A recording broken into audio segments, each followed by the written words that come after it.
Muy bien, pues buenas tardes a todos. Os agradezco la invitación al Centro Tecnon y al doctor Aliaga. Y vamos a pasar, sin más preámbulos, a lo que es a seguir con las técnicas intraoperatorias. La doctora Bisbe nos ha tratado el paciente con anemia y ahora se la ha corregido. La doctora Colomina nos ha hablado de la técnica de donación autóloga. Y ahora voy a hablar de lo que son las técnicas, sobre todo en el intraoperatorio. ¿Qué podemos hacer al paciente? Pues lo primero que deberemos hacer es evaluar la hemorragia quirúrgica del procedimiento. Se tiene que hacer un esfuerzo en conocer la cirugía, qué cirugía se le va a hacer al paciente, hablar con el cirujano, tener una información detallada sobre esta cirugía, si es una reintervención o qué factores o qué maniobras quirúrgicas nos van a poder influir en la hemorragia de este paciente para poder tomar una decisión. También tenemos que tener en cuenta los factores del paciente. El paciente va a tener una coagulación determinada, el número de plaquetas, los factores de coagulación, las pruebas que tenga. El paciente, si tiene una infección concomitante, también nos puede alterar. Los fármacos que esté tomando, todos los fármacos antiplaquetarios, todos estos factores nos pueden influir. Y sobre todo tenemos que tener en cuenta que cada paciente tiene una masa eritrocitaria distinta.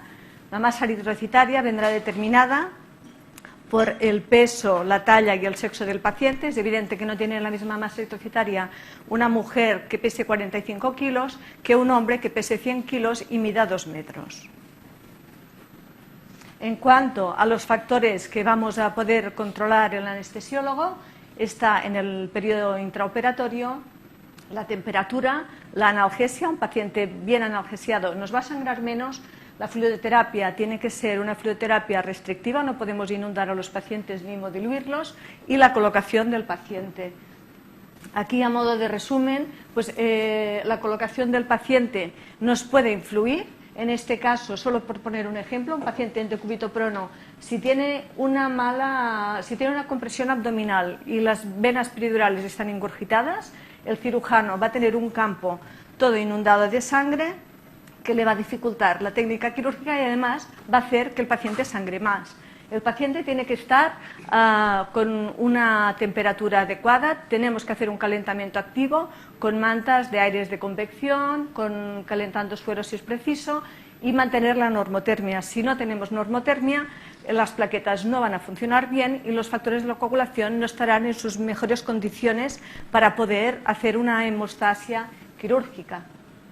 Y el control del dolor y de la fluidoterapia, como os he comentado. Muy bien, pues estamos en el periodo intraoperatorio y ¿qué podemos hacer?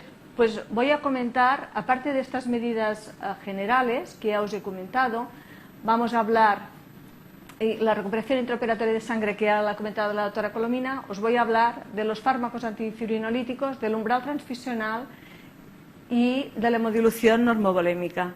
Voy a empezar por el final y comentaros que la hemodilución normovolémica es de las técnicas de ahorro de sangre más antiguas, introducida en las décadas de los años 80, y la base teórica es un paciente normalmente con anestesia general, aunque también está descrita anestesia locorregional, le extraes un volumen de sangre del paciente y la sangre que tú le sacas se la repones con cristaloides o coloides. Esta sangre se guarda en el quirófano y al final de la cirugía se reinfunde esta sangre. Esto que hace ya muchos años parecía que fuera una técnica muy atractiva, pues con los años ha venido a ser ampliamente superada. Las ventajas, ¿cuáles son? Pues en teoría, un paciente que tú le has sacado sangre, si sangra, por ejemplo, 1 litro a hematocrito de 27 o 26, en principio va a perder menos hematíes que si no los pierde con un hematocrito de 40 y pico. Lo que no se ha estudiado es si este paciente, el hecho de hemodiluir los factores de coagulación, hemodiluirle las plaquetas, en vez de sangrar 1 litro, a lo mejor no sangra 1,5 litros. Esto nunca se ha podido demostrar y el propio Mesmer, que fue uno de los padres de esta técnica, nos lo ha dicho en público en un congreso hace pocos años, pues que esta técnica en su época, en su momento, pues tuvo un papel, pero que hoy en día es absurdo seguir hablando de esta y yo creo que no hay casi nadie, al menos en España, que la utilice. Tiene muchos inconvenientes, no se ha demostrado que sea efectiva o su eficacia puede ser muy pequeña, no reduce la transfusión halogénica y no es una técnica segura. Tampoco se ha demostrado que vaya a ser peligrosa, pero tampoco se ha demostrado que sea segura. Por lo tanto, actualmente, en el año 2011, a mi criterio, es una técnica que no está justificada. Y aparte de mi criterio, también nos lo dicen las recomendaciones del documento Sevilla, como nos ha explicado la doctora Bisbe, que no se recomienda ni de forma aislada esta técnica de ahorro de sangre en cirugía mayor. Y esto está demostrado a raíz de 48 estudios, ensayos clínicos randomizados. Y tampoco cualquier otro tipo de técnicas de modulación, como puede ser la modulación hipervolémica. Bueno, dicho esto, para comentarle el ácido tranexámico, que es un fármaco antifibrinolítico, pues ¿cómo actúa? Pues nos ayuda a parar la lisis de estas mallas de fibrina. Vemos aquí la malla de fibrina que se va degradando por el plasminógeno. Una vez tenemos el tapón hemostático y tenemos la malla de fibrina, pues la fibrinolisis nos ayuda a deshacer esta malla de fibrina.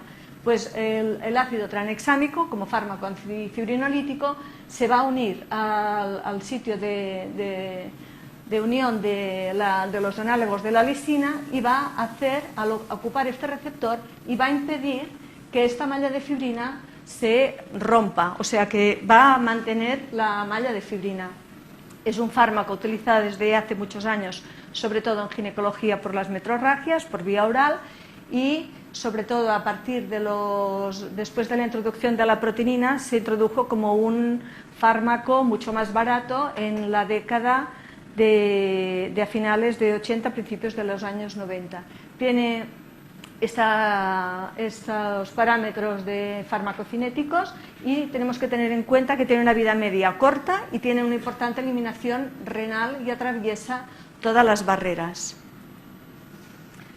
¿Qué recomendaciones, qué evidencias tenemos de efectividad de este fármaco? Pues en cirugía cardíaca tenemos las máximas evidencias avaladas de que es un fármaco que es capaz de reducir la hemorragia y la transfusión. Por lo tanto, se recomienda la utilización de este antifibrinolítico en cirugía cardíaca.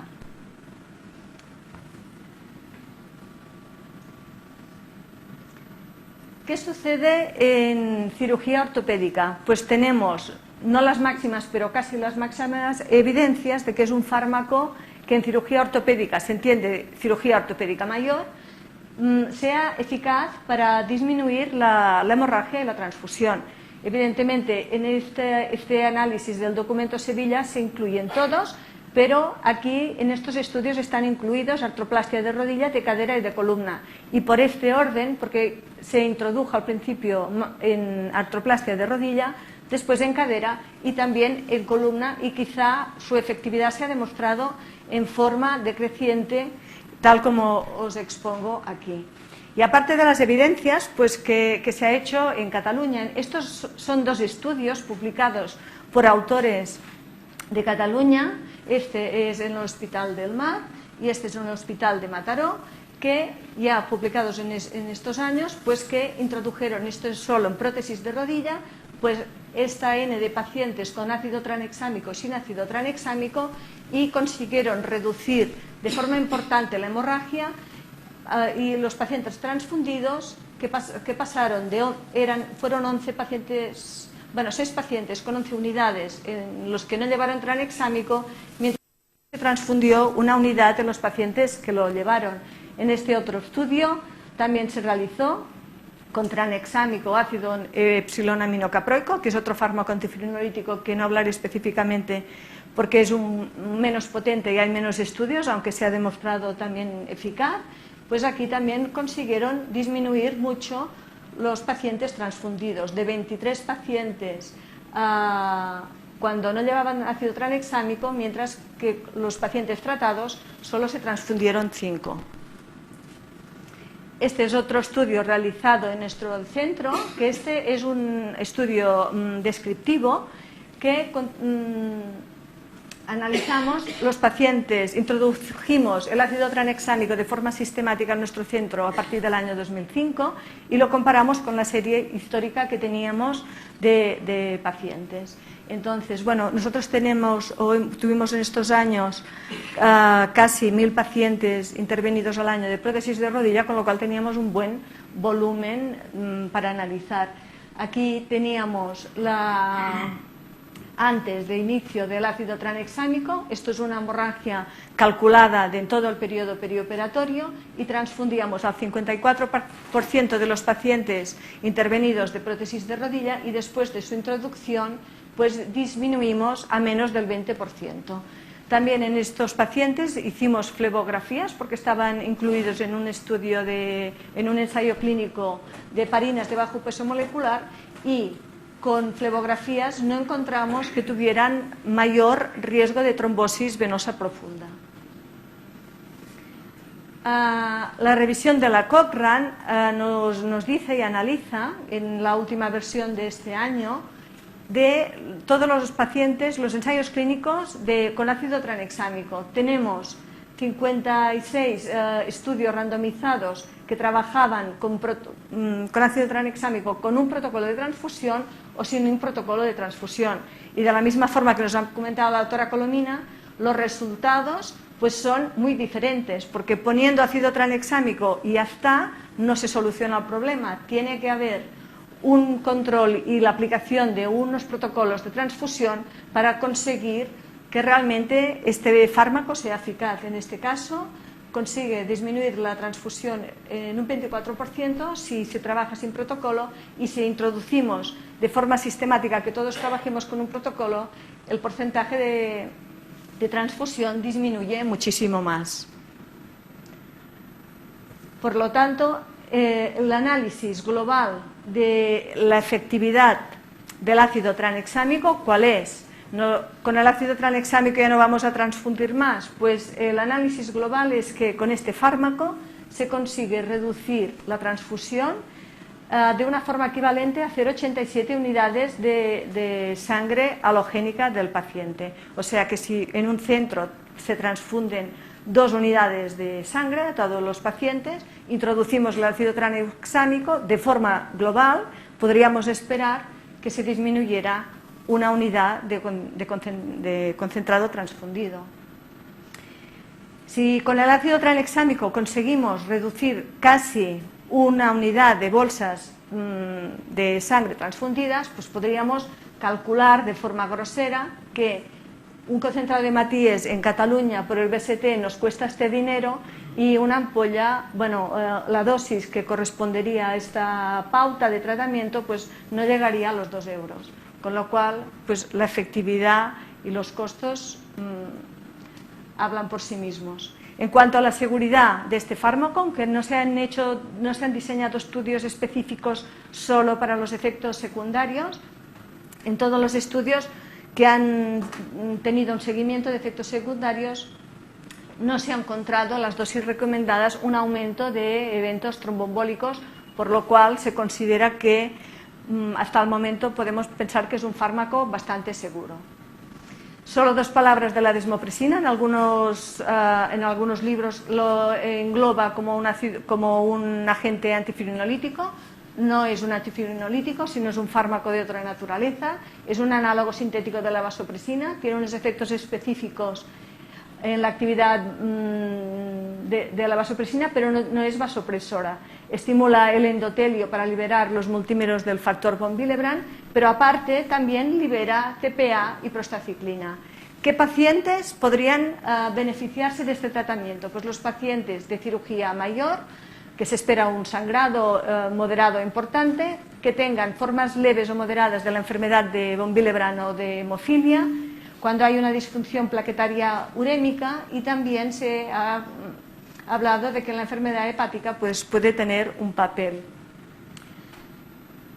Las recomendaciones del documento Sevilla son que no puede ser considerado un fármaco para administrar de forma sistemática. No se puede recomendar la utilización de desmopresina de forma sistemática. ¿Tenemos tiempo o paramos? ¿Sí? Bueno, entonces ya el último concepto que os quiero hablar es el tema del umbral transfusional. El umbral, o sea, podemos hacer todas las técnicas que queráis, pero si no trabajamos con protocolos de transfusión y no definimos lo que es el umbral transfusional en este protocolo que tengamos, pues no nos va a servir de mucho. Quizá una definición que es antigua, pero a mí me sigue gustando, es que el umbral transfusional sería aquel conjunto de circunstancias que hacen que una transfusión sea un acto razonable y que no precisa ninguna justificación más. Entonces, se habla de diferentes tipos de umbral transfusional, el analítico con la hemoglobina, un umbral clínico con signos y síntomas de anemia clínica y un umbral fisiológico con aporte de oxígeno a los tejidos, que podemos mirar por la saturación venosa mixta, etc.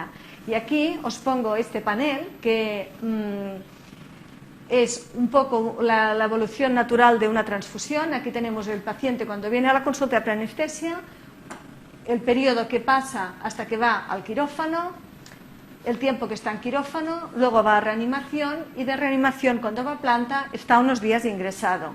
Y aquí pongo todos los profesionales que van a influir en el proceso de definir que un paciente se vaya a transfundir. Según lo que hagamos aquí, el anestesiólogo o el equipo que atienda a este paciente lo prepara, que sepa de qué le van a operar, cómo se lo van a hacer y qué le puedo hacer para tratar mejor a este paciente y prevenir, saber qué hemorragia va a tener y establecer un plan estratégico. Este periodo y esta planificación, que habitualmente, al menos en mi entorno, la hace el anestesiólogo, considero que, aunque puedan intervenir otros especialistas, lo que es la valoración específica del ahorro de sangre, yo creo que el anestesiólogo, que cuando prepara al paciente es el mismo anestesiólogo que el que está en quirófano, es el que tiene un feedback continuo y está a la última de todas las cosas y tiene más información y está más implicado en el equipo para poder tomar decisiones adecuadas. Durante el periodo intraoperatorio van a suceder cosas, en reanimación van a intervenir más anestesiólogos y ya luego en planta estará implicado el cirujano responsable, el residente de cirugía de sala, el que está de guardia, que si el paciente le pasa algo le pueden llamar, cualquier médico que pueda tener una interconsulta. Todas estas personas van a estar involucradas, implicadas en el proceso y en la decisión de que un paciente en un momento determinado se pueda transfundir o no se pueda transfundir. Por mucho que tú hagas aquí, le trates la anemia, le pongas hierro, le pongas eritropoyetina, le pongas el recuperador, lo calientes y lo hagas todo lo que tú quieras, si el paciente luego se va a planta, le ponen 4 sueros, le hemodiluyen y el paciente se marea y cuando se queda pálido le indica cualquier médico implicado en el proceso, pues 3 concentrados de Matías, evidentemente no vamos a conseguir nada. Por lo tanto, el umbral transfusional no es otra cosa que un pacto, una forma de quedar. Y ya solo como un ejemplo, en esta publicación, pues esto es un ejemplo de un pacto, de un protocolo de transfusión con un umbral transfusional analítico, que esto es en cirugía ortopédica, y dicen, bueno, vamos a clasificar o estratificar los pacientes en 3 grupos.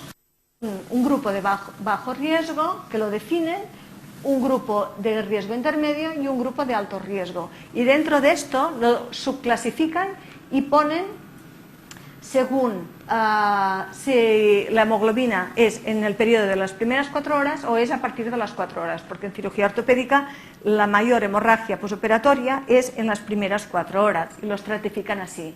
Y además dicen que si el paciente tiene un valor de hemoglobina determinado, se le va a poner o 0 concentrados de Matías o 1 o 2, dependiendo de lo que lo necesiten. No es tan solo la decisión transfundo sí, transfundo no, sino que cuando decido transfundir, ¿cuánto le pongo? Le pongo 1, le pongo 2.